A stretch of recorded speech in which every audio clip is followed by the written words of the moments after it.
When I first started studying as in my graduate school, my PhD, I I really actually came to that study as kind of like a almost very skeptical Muslim, a very like kind of modernist Muslim, and it wasn't till I started to go to Egypt and study with shuyukh in Azhar Mosque and other places, and that I realized that a lot of my arrogance and presuppositions about how Muslims weren't critical thinkers and they just memorized things and they hadn't answered the great questions of the modern world. Like these were just I was completely mistaken. And it was only through studying with these shuyukh that over years and months and years of just being repeatedly, in effect humiliated, right? I mean, I would have some super snarky answer to some question, and they would just demonstrate immediately that it wasn't the Islamic tradition that needed to be corrected. It was my own arrogance. And so I really kind of learned a lesson. And as I went back to graduate school and attended my classes, what I started to realize was that what I was learning from traditional Muslim scholars was actually making me a much better scholar of Islamic history from a Western perspective. And I had spent all these years being a Muslim in college and in graduate school and wondering, people they're not gonna respect me because I'm Muslim. Am I not gonna get a job because I'm Muslim? And I began to realize that being Muslim was actually a huge asset, and that learning from the Islamic tradition wasn't sort of going back into the past of scholarship. It was actually pushing me into the future. And I had a tremendous respect for the Islamic tradition. And so one of the things I've tried to do as a professor and as an author is to try and make this tradition available to people in the West. A couple of years ago when Sheikh Omar came and talked to me in my house, well, first of all, I was impressed by how tall he was. And the second thing, he said, look, Professor Brown, you write really good stuff, but you're an academic and no one reads what you write.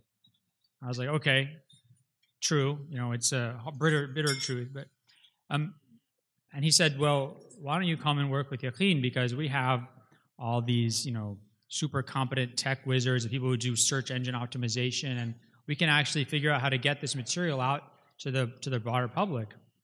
And I said, this is a terrific idea. And so this has really been the first thing that we wanted to do at Yaqeen is to educate the public about issues of controversy, issues of ignorance around Islam and Muslims, and for both the Muslim and non-Muslim public. And so we started by writing things on, the kind of topics you can imagine are the first things people ask you about: hudud, apostasy, honor killings, everything like that. We started to write this material, and I couldn't believe how quickly if you Googled hudud or honor killings in Islam on your computer, Yaqeen would be like number 1, 2, or 3 on the Google results. I couldn't believe it. I knew it wasn't the quality of my writing. It was because they had really had people behind this figuring out how do you actually maximize this kind of, how do you go and compete with all these Islamophobes who have all these thousands of people clicking away and doing whatever to get their articles to the top. So immediately I saw the results. But we're not just interested in educating people, kind of apologetics. Oh, you think Islam is bad? No, Islam is good. We actually want to reclaim the narrative. We want to change the discussion. And whenever I hear that phrase, reclaim the narrative, I think about some politician who's just gotten busted for embezzling campaign funds. And he's like, you got to reclaim the narrative. That's not what I mean. I don't mean in some sort of trite PR sense.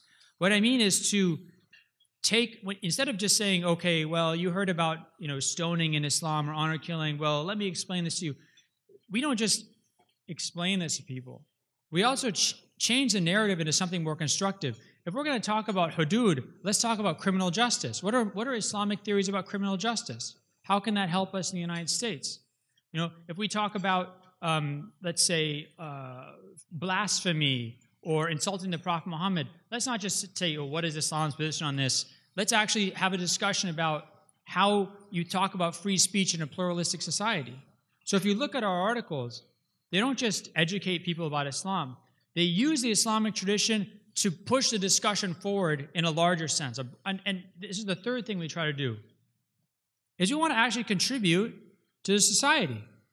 So we don't, we're not just Muslims who are defending our tradition. We're trying to make people not hate Islam. We're trying to use the Islamic tradition we're trying to show the society through our writings, through the discussions we have, what Islam can offer other people. So, I've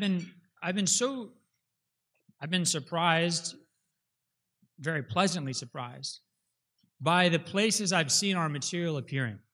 People will contact me who are, let's say, writing about like issues of religion and LGBT and things like that, and they'll say, we read your work on this topic, and so they're for them, Yaqeen's material is becoming part of a bigger discussion about, let's say, rights in a plural society, religious rights, minority rights in a plural society.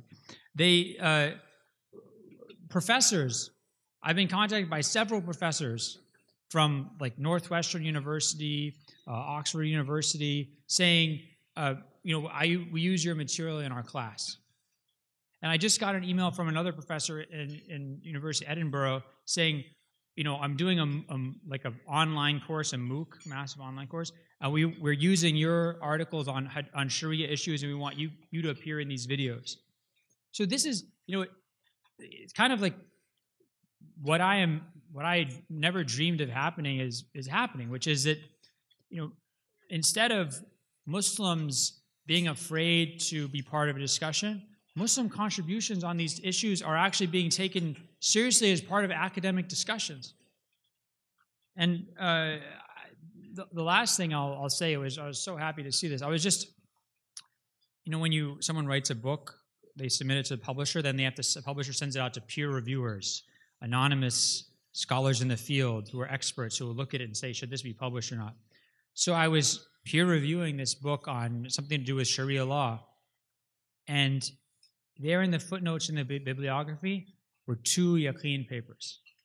2 Yaqeen papers being cited in an academic book on Sharia issues. So this was, made me just so proud and happy, even maybe happier than the Google search results.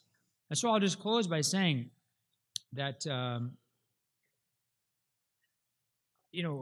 Tasneem read my bio. That was my bio for my website, minus the corny jokes part. But the last thing on my bio she didn't read is that I'm a director of research at Yaqeen. And that's the thing that I'm most proud of.